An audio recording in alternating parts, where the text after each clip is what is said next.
Alright, so in this video we are going to be replacing the Serpentine Belt, or sometimes known as the accessory belt, in my 2008 Grand Prix with the 5.3 liter.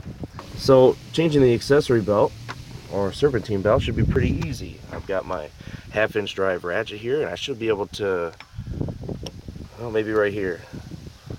Oh, maybe, no? Oh, yeah, okay, if I reach down and, oh, no, that's not going to work. Well, what do you know? It's very, very difficult to change an accessory belt on an LS4. No surprise there. But, so, all joking aside, it is a little bit more difficult to change the belt on an LS4. You got a couple of options to do this. You could buy the tool that is required. Essentially, it's a long rod with a special end on it that will reach all the way down there. Now, you probably can't see it all too well. I don't know if I'll be able to zoom in on that, but that is the tensioner right there. And that tensioner is what we need to get at in order to get this belt off. And they make a special tool that gets to this that fits around that. They make a special tool that'll reach down in there and grab that. You can also rent the tool from some auto parts stores, but I actually have another solution that'll cost you about $2. That is, if you have the other tools required. But we're going to go ahead and change this, and yes, it's not very easy. Yes, you can see there's very little room in here. Some people remove this box in order to get to or get some more hand room down there, but I should be able to feed it all around just fine. It's not going to be an easy project, but it shouldn't take too long once I've got it going. Alright, so the very first thing you're going to need is obviously the belt. Now, which belt you get is completely up to you. I prefer Goodyear Gatorback belts or Dayco belts because they have this this W design that grabs a hold of the accessories, and it just all around it's a good belt. So this is for the Dayco belt. This is the actual number on the belt. Okay, and you can look that up if you want to. Otherwise, just go to your auto parts store and just tell them you need an accessory belt for an LS4. The next thing you're going to need is a hose clamp. Okay, this is a 5-inch hose clamp that is going to be required. You could get away with a 4-inch, but I'm going to go ahead and use a 5-inch just to make sure I got enough room around the tensioner. The next thing you're going to need is some needle nose pliers or some channel locks maybe, and that's to get at the splash shield. And then obviously a ratchet and some extensions, whichever one. I haven't figured out which one I'm going to need yet. But the reason I need the ratchet is because of this end right here, which is actually a 8mm socket. So let's go ahead and get started on this. Okay, we are going to be going in through the passenger side front. Okay, so the first thing you need to do is you need to get your wheel. You need to turn it all the way to the right as far as you can. Now, optionally, you could just take the wheel off. If that makes it easier for you, you can just take the wheel off. There's no need to keep it on. I'm just doing this on the cheap and on the quick, actually. So you can see underneath here is this splash shield, and it looks like one of the plastic rivets has already come off, which is good that I'm noticing this now, because I don't want to lose this splash shield. But there's two rivets. There's one right there, they're plastic rivets, and then there's another one right there that need to come off. It looks like when they, oh yeah, so when they had the, if you've been following my channel, you'll know that I had to have a new balancer put on, so it looks like that's how they got to it. Was through here. Anyway, all that aside, we need to get both of these rivets off so that we can get this plastic shield off. And I'm just going to use some channel locks to do that job. Try not to break these if you can avoid it, because you will need them to get this thing back on. Alright, so here's the rivets here. Now, you may have the other style rivet, which is basically a 2-piece that you can stick a flat blade screwdriver in and release the tension on it so you can pull it out. So just be aware that you might have those. It's hard to tell the difference between the two, other than the fact that these usually pull right out and those won't unless you break them, so just be aware of that. Alright, plastic shield is now out, and you can see right there is the tensioner. You can see it's actually not too bad to get to. If you need more room, as I said before, just remove the wheel. But there's the tensioner right there. So, alright, so here's the hose clamp that I was telling you about. We have to modify the shape of the hose clamp so that it's more oblong, but we need to make sure that this 8mm screw here is accessible. You don't want to make it oblong and then find out, oh shoot, it's way up there and I can't get to it. Basically, you want to be able to get to it. You want it on the right hand side because that's the easiest way, because it's closest to you, and you want to make sure that it's low enough so that you can get to it without it being obscured by anything.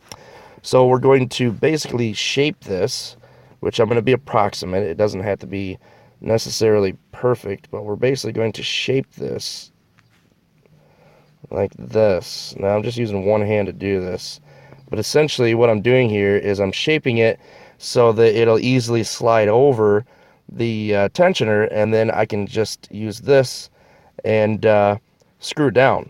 So that's basically what we're doing here. This should be just fine. It's going to form around the tensioner, so don't think that it has to be perfect.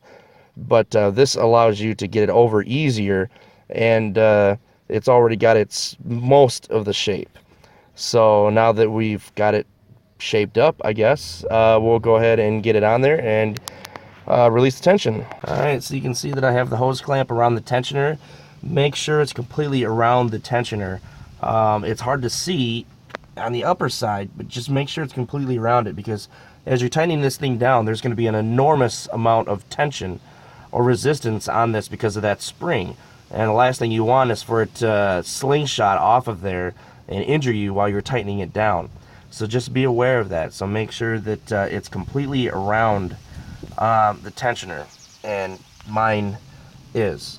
So now we can start tightening it down, which requires my 8mm socket. Now to show you how awkward this is, I'm gonna try to do this. Anyway, you basically just take your ratchet and that's basically it. That's all you do until the tension is all the way off the belt. And you just keep going. Make sure that the hose clamp doesn't start slipping off, because you don't want that to happen.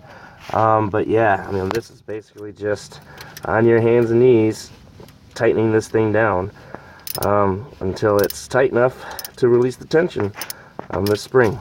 So yeah.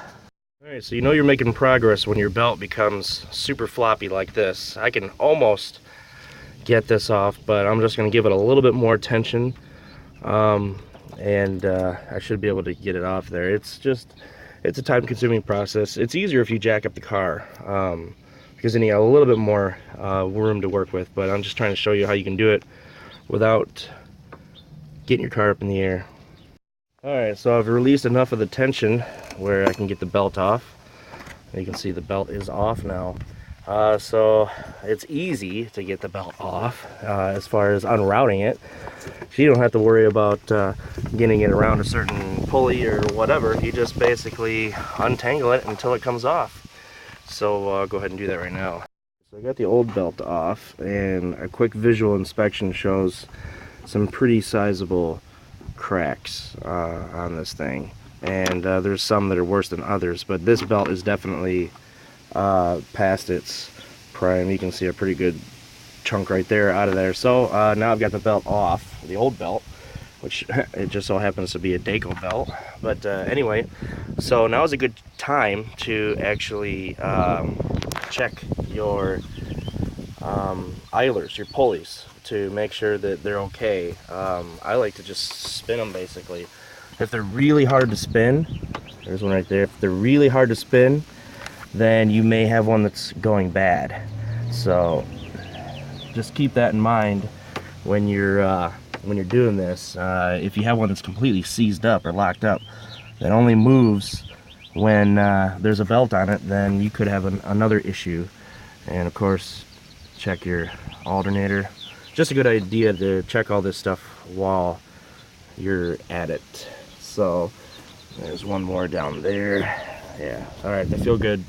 So we're gonna go ahead and get the new belt on now. I have the diagram actually on my phone that shows how to route this, but it's pretty easy. I'll put a picture of it up on this video, but it's pretty easy. The hardest part is actually just reaching down in this little bit of space. You just kind of feed it. I like to do the bottom. I like to start with the bottom and then work my way up, because it's easy to start at the top and try to work your way down, but I like to be able to come from the bottom up. Everybody's different. So yeah, so I'm gonna go ahead and start putting the new belt on.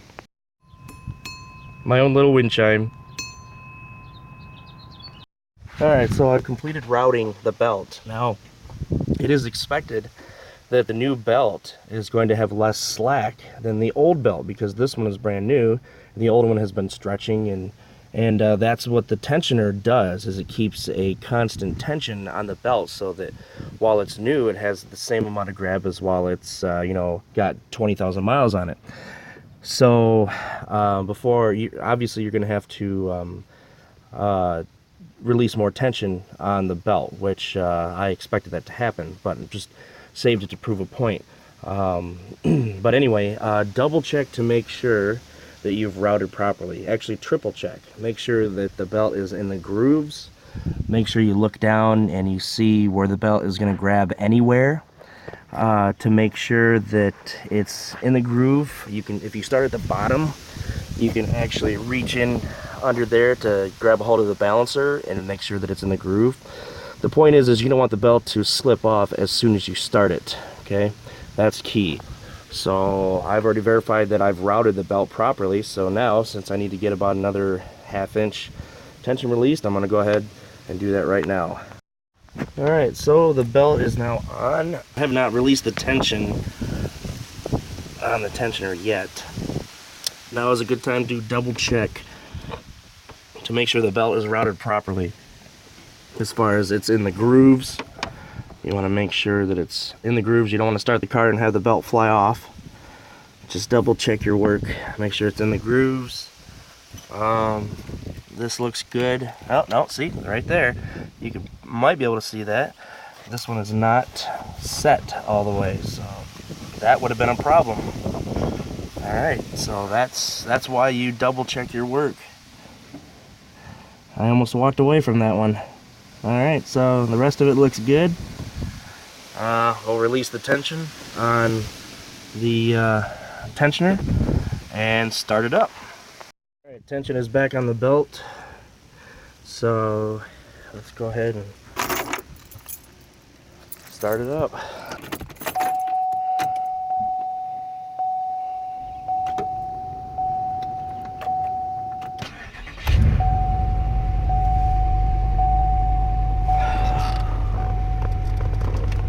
Sounds good so far.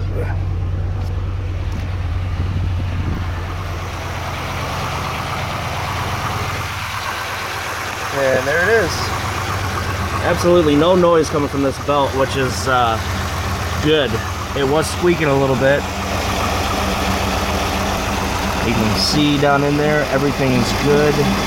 There's no extreme wobble on the belt. All the pulleys look good.